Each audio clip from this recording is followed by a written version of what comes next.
জয় যিশু। আজকে নতুন আবার একটা ভিডিও নিয়ে আসলাম আপনাদের সামনে। ভিডিওটা শুরু থেকে দেখতে থাকুন।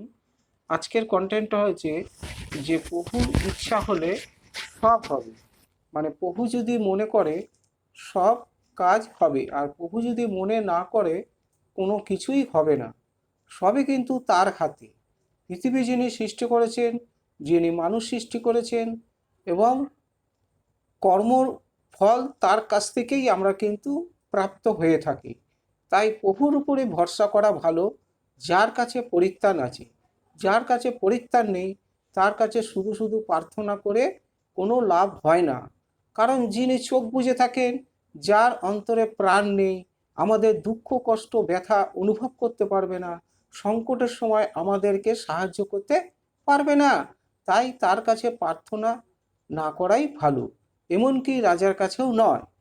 একথা স্বয়ং প্রভু নিজের মুখে বলেছেন, বাইবেলে লিখিত আছে। তাই প্রভু বলেন যে তুমি প্রার্থনার মাধ্যমে আমার কাছে চাইতে থাকো, সময় হলে ঠিক হবে। হালেলুয়া। সবে কিন্তু সৃষ্টিকর্তা ঈশ্বরের ইচ্ছাতেই কাজ হয়।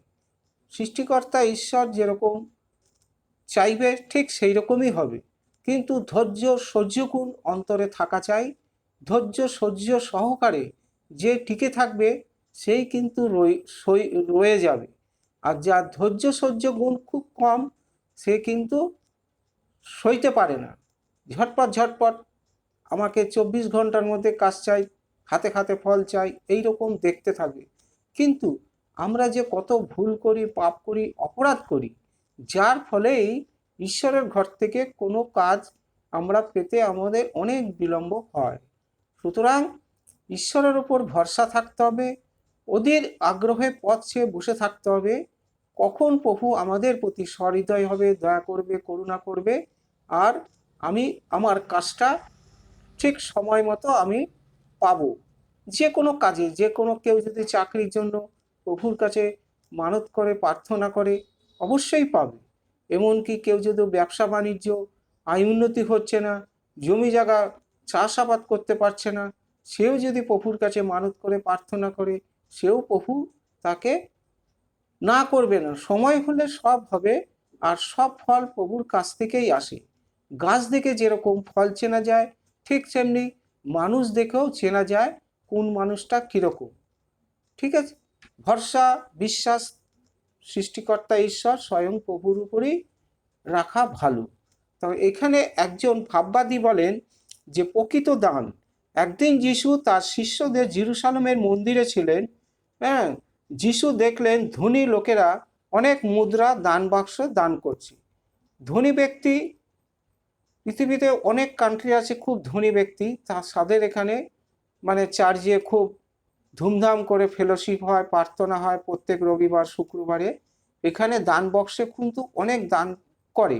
তাই বলছে যিশু দেখলেন ধনী লোকেরা অনেক মুদ্রা দান বক্সে দান করছে। তারা ইচ্ছাকৃতভাবে সেই বাক্সে আওয়াজ করে মুদ্রাগুলো রাখছে, মানে এমনভাবে মুদ্রাগুলো বাক্সের মধ্যে রাখছে যেগুলো আওয়াজ হয়। কিন্তু এরপরে একজন গরিব বিধবা সেই দান বাক্সের কাছে আসলেন।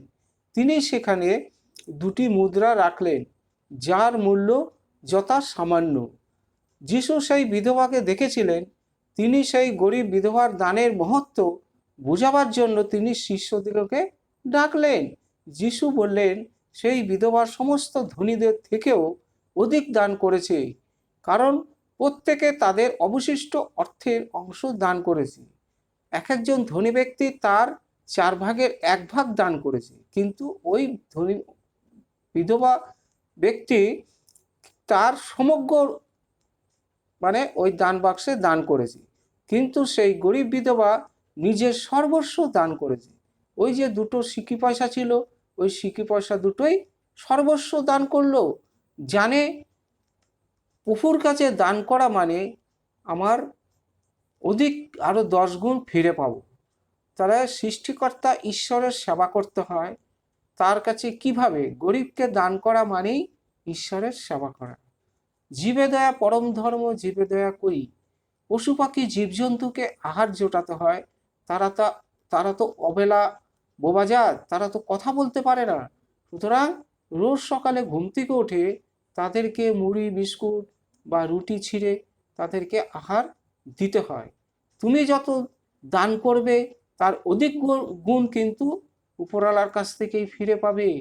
তা তোমার উপরই নির্ভর করছে তুমি কিরকম দিন দুঃখী গরিব মানুষকে বা পশু পাখি জীবজন্তুকে দান করবে, সবই তোমার হাতে। তুমি যেরকম কর্ম করবা সেই রকম ফল পাবা। তাই কর্ম হোক জন্ম হোক যথাতথা, কর্ম হোক ভালো। জন্ম যেখানেই হোক না কেন তোমার কর্মটা যাতে খুব ভালো হয়, তাহলেই তুমি জীবনে প্রতিষ্ঠিত লাভ করবে।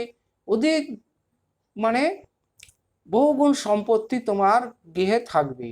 ঈশ্বরের আশীর্বাদের ফলে, ঈশ্বরের শক্তির ফলে সব কিছু তোমার উচ্চে উচ্চে পড়বে, যাতে অন্য অন্য লোকগুলো দেখে অবাক হয়ে যাবে। হালেলুয়া। সবই কিন্তু প্রভুর ইচ্ছা, প্রভুর ইচ্ছাতেই সব কাজ হয়। প্রভুর ইচ্ছা না হলে কিন্তু কোনো কাজ সম্পন্ন হয় না। হালেলুয়া। তাহলে আজকে ভিডিওটা এই পর্যন্ত। সবাইকে জয় যিশু।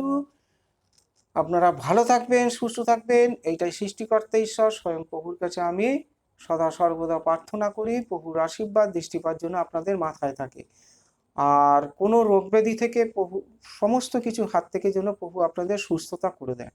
আর ভিডিওটা যদি একটু ভালো লেগে থাকে একটা সাবস্ক্রাইব করবেন, যাতে ভিডিওটা এর পরের ভিডিওগুলো সবার আগে আপনাদের কাছে পৌঁছায়। সবাইকে জয় যিশু। আমিন।